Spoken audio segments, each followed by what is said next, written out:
Okay అన్న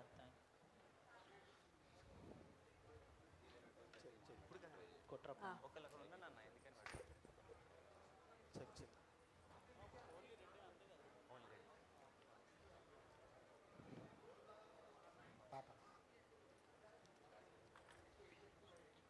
check mike check mike check okay hello hello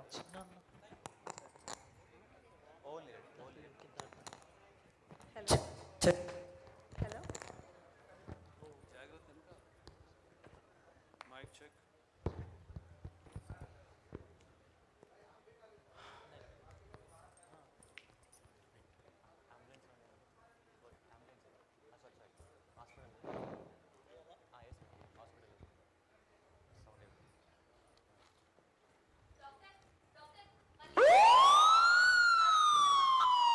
అవునా సరే మీరు ఫాస్ట్ ఐసీయూ రెడీ చేయండి. డాక్టర్ గారు ఎలా అన్నా మా అమ్మాయిని కాపాడండి.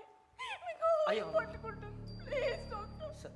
సరే అమ్మా నా ప్రయత్నం చేస్తాను, మీరు బాధపడకండి, రండి. అయ్యో దేవుడా, నా బిడ్డను ఎలాగైనా కాపాడు స్వామి. ఈ తల్లి పడుతున్న బాధను ఈ డాక్టర్లు అడవిని చూస్తుంటే పాప మా పాప పరిస్థితి చాలా ప్రమాదం అర్థమవుతుంది. ఇంతగా పాపకి ఏమైంది, అసలు ఎందుకు హాస్పిటల్ కేసు వస్తున్నాయో తెలుసుకుందామా? ఎడోయ్ ఇంతకు నేను ఎవరు అనుకుంటున్నారా? అయ్యి బాబోయ్, నేను ఎవరినో కాదండి బాబా, మీ అంతరాత్మనే, మీలో ఉంటాను కాబట్టి మీకు మాత్రం కనిపెడతానండి. వీళ్ళు ఎవరికి కనిపించను. అసలు ఇక్కడ ఏం జరుగుతుందో ముందు అర్జెంట్ తెలుసుకుందాం. వచ్చేయండి. బాబా బాబా ఏం అల్లర్రా, జాగ్రత్త. రే గొడవాపి ఫస్ట్ తిందు రండి. ఏమండి మీరు కూడా త్వరగా రండి. బెండకాయ తింటే బ్రెయిన్ పెరుగుతుంది, తినో.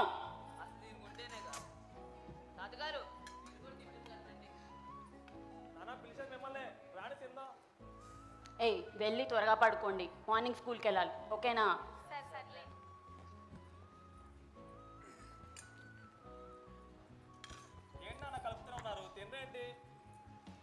ఆ పిల్లలు తినే తిండిని చూసి వాళ్ళ ఆరోగ్యం ఏమైపోతుందో అని భయంగా ఉందిరా. భయం ఎందుకు నాన్న, వాళ్ళు మంచి పూట తిన్నారుగా. మనం తినే ఈ ఆహారం ఆరోగ్యాన్ని ఇవ్వాలి కానీ అనారోగ్యాన్ని కాదురా. అంటే ఏంటి, ఏం మాట్లాడుతున్నారు? నా పిల్లలకి ఎటువంటి ఫుడ్ పెట్టాలో నాకు తెలియదా? అంత అన్హెల్దీ ఫుడ్ నేనేం పెడుతున్నాను? అన్నమే కదా. అది కాదమ్మా, నువ్వు పెట్టేది అన్నం కూరని అనుకుంటున్నావు, కానీ దాంట్లో వాడే పప్పులు నాణ్యతగా లేకపోతే వాళ్ళ ఆరోగ్యాలు పాడైపోతాయని భయంగా ఉందమ్మా. అంటే ఏంటి మీ ఉద్దేశం? నేను వాడేవేవి మంచివి కాదనా? అసలు క్వాలిటీనే లేదనా? ఇదిగో ఇవి చూడండి, పసుపు కలర్లోనే ఉందిగా, కారం ఎరుపు రంగులోనే ఉందిగా, ఇవన్నీ క్వాలిటీ లేదంటారేంటి? మీరు వాటిల్లో ఉన్న రంగును చూస్తున్నారు కానీ నాణ్యతను చూస్తే మనందరి ఆరోగ్యాలు బాగుంటాయమ్మా. మీరు రుచుల వెనకాల పరిగెడుతున్నారు కానీ వాటిల్లో ఉన్న సమస్యని పట్టించుకోవట్లేదమ్మా. మా కాలంలో నాణ్యమైన పప్పులు తినేవాళ్ళం కాబట్టే 80 ఏళ్ల వయసులో ఇంత ఆరోగ్యంగా ఉన్నాం. ఈనాడు ఈ పిల్లలు నాణ్యమైన పప్పులు తినట్లేదమ్మా. అందుకని మన పక్కింటమ్మాయి హాస్పిటల్ పాలైంది. రేపు నా మనవలు మనవరాళ్ళు ఆ పరిస్థితి రాకూడదనే కదమ్మా నా బాధ్యత అంతా, నా భయం అంతా. అవును మామయ్య గారు, మీరు చెప్పేది నిజమే. మాకు చాలాసార్లు చెప్పి చూశారు, కానీ మేమే మిమ్మల్ని అర్థం చేసుకోకుండా ఇంతవరకు తీసుకొచ్చాం. క్షమించండి మావయ్య. అవును నాన్న, మీరు నిజమే చెప్పారు, కానీ మేమే ఇన్ని రోజులు పట్టించుకోలేదు. అవునండి, మావయ్య గారు మనందరి మంచి కోసమే చెప్తున్నారు. మార్పు మనతోనే మొదలవ్వాలి, అది కూడా మన ఇంటి వంటగది నుంచే మొదలవ్వాలి. ఎప్పటికైనా మార్పు వచ్చిందమ్మా, అదే చాలా సంతోషం.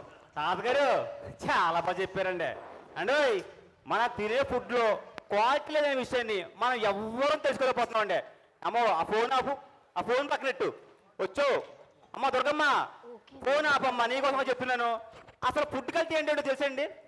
ఏమి కాదండి, మనం ఇంట్లో రెగ్యులర్గా వాడుకునే పప్పులు, ఉప్పులు, కారాలు, మిరియాలు కలర్స్ కలిపేసి కల్తీ చేసేసి ఆరోగ్యాన్ని నాశనం చేస్తున్నారండి. అంటే ఆ ఆరోగ్యం మహాభాగ్యం అన్నారు కదండి, తెచ్చి కల్తీ ఫుడ్ తినడం వల్ల మన భాగ్యం దౌర్భాగ్యంగా మారిపోయిందండి. ఏంటి నమ్మడం లేదా అండి? ఉదాహరణకి కల్తీ విత్తనాలు తీసుకుని దానికి బ్లాక్ పేపర్ కలిపేసి బ్లాక్ పేపర్ అని అమ్మేస్తున్నారండి. అండ్ చాకు పౌడర్ కలిపేస్తున్నారు సాల్ట్లోను. ఏంటి దారుణం! సి సి సి సి సి ఆ సెండాలో నేను చెప్పలేను కానీ కారంలో తినే కారంలో ఇటుక పొడి కలిపేస్తున్నారండి. దానివల్ల లివర్ ఎఫెక్ట్ అవుతుంది, కిడ్నీలు ఎఫెక్ట్ అవుతున్నాయి. పాపం చిన్న చిన్న పిల్లలండి పాపం ఫుడ్ పాయిజన్ అయిపోయి హాస్పిటల్ పాలైపోతున్నారండి. మరి ఇలా కల్తీ ఫుడ్ నుంచి బారి నుండి బయటపడాలంటే మనకి క్వాలిటీ ఫుడ్ ఎక్కడ దొరుకుతుంది తెలుసుకోవాలనుకున్నారా? అయితే అర్జెంట్ వచ్చేయండి.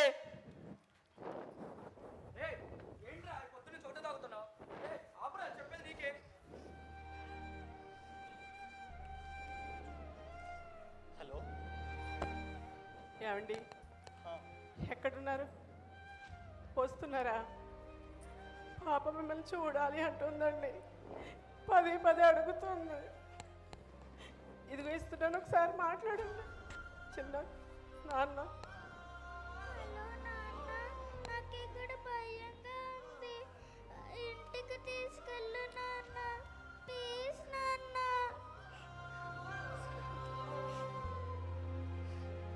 రేయ్ ఏమైందిరా నీకు? ఎందుకలా తాగుతున్నావు? నిన్నే అడిగితే ముందే తాగడాపా. ఏం చెప్పంటావురా? ఏం చెప్పంటావు? చిన్న పిల్లరా, పసిపాప, పసికందురా, ప్రాణాలతో కొట్టుమిట్టాడుతుంది. ఈ సిటీలో తిరిగిన హాస్పిటల్ లేదురా. ఒకడేమో ఫుడ్ పాయిజన్ అంటాడు, ఒకడేమో ఫుడ్ వల్ల ప్రాబ్లం అంటాడు, ఇంకొకరేమో మీరు ఆడే ఫుడ్ పదార్థాల వల్లే ప్రాబ్లం అంటున్నాడు రా. నాకు ఏం చేయాలో అర్థం కావట్లా. నా చిన్న తల్లి నా కళ్ళ ముందు ఆ పట్టీలు వేసుకుని అలా అలా తిరుగుతుంటే చాలా సంతోషంగా ఉండేదిరా. కానీ ఈరోజు హాస్పిటల్ బెడ్ మీద ఉంటే చూడలేకపోతున్నారా. నా వల్ల కావట్లేదురా, నా వల్ల కావట్లేదు. దీనంతటికి కారణం నువ్వేరా. రే ఏం మాట్లాడుతున్నావురా? రే నేను ఒకటి అడిగానా? నువ్వు కానీ నీ భార్య కానీ వంట సామాన్లు, పప్పులు, ఉప్పులు, పసుపు ఇవన్నీ కొనేటప్పుడు కనీసం ఒక్క క్షణమే ఆగి వాటి నాణ్యత గురించి అవి ఎక్కడి నుంచి వస్తుంది, అది మంచిదా చెడ్డదా, ఎవరైనా కల్తీ చేస్తున్నారని ఎప్పుడైనా తెలుసుకున్నారా మీరు? పోనీ అసలు ఆలోచించారా? అలా ఆ క్షణం ఆకుండా తీసుకున్న దానివల్ల ఈరోజు మీ కూతురు జీవితంలో ఒక రోజును తగ్గిస్తుందిరా. రే నేను ఒకటి అడిగితే చెప్తావా? అసలు ఈ ప్రపంచంలో కల్తీ లేని పదార్థం అంటుందా? అసలు కల్తీ అవుతుందని ఎలా తెలుసుకోవాలరా? రే నువ్వు నిజంగానే చదువుకున్న సన్నాసివిరా. కల్తీ కానీ కల్తీ లేని ఫుడ్ ప్రొడక్ట్స్ నిజంగానే ఉన్నాయి. అదే మన అషా ఫుడ్ ప్రొడక్ట్స్. ఈ ప్రొడక్ట్స్ అన్ని ఎన్నో టెస్టులు జరిగిన తర్వాత మన ముందు తీసుకొస్తున్నారు. ఒకవేళ నీ ప్రొడక్ట్ గురించి తెలుసుకోవాలి అనుకుంటే ఆ ప్రోడక్ట్ వెనకాల క్యూఆర్ కోడ్ ఉంటుంది. అది స్కాన్ చేస్తే అది ఎన్నిసార్లు టెస్ట్ జరిగింది, దాని క్వాలిటీ ఎంతో క్లియర్గా చూపిస్తుంది. ఇంత హానెస్ట్గా ఉన్నారా మన అషా ఫుడ్ ప్రొడక్ట్స్ వాళ్ళు? ఇంతకంటే నమ్మకం మనకి ఇంకేం కావాలి చెప్పు? అవునా? ఇప్పుడున్న ఈ సమాజంలో ఇంతకన్నా క్వాలిటీ నమ్మకం ఎవరిస్తారు చెప్పు? అవునరా, మీరు చెప్పింది నిజమే. నాకు మంచి వార్త చెప్పారా. నేను వెళ్ళి అదే ప్రోడక్ట్లో వాడతాను. నా కూతురు తీసుకుంటారు. Thank you ma'am.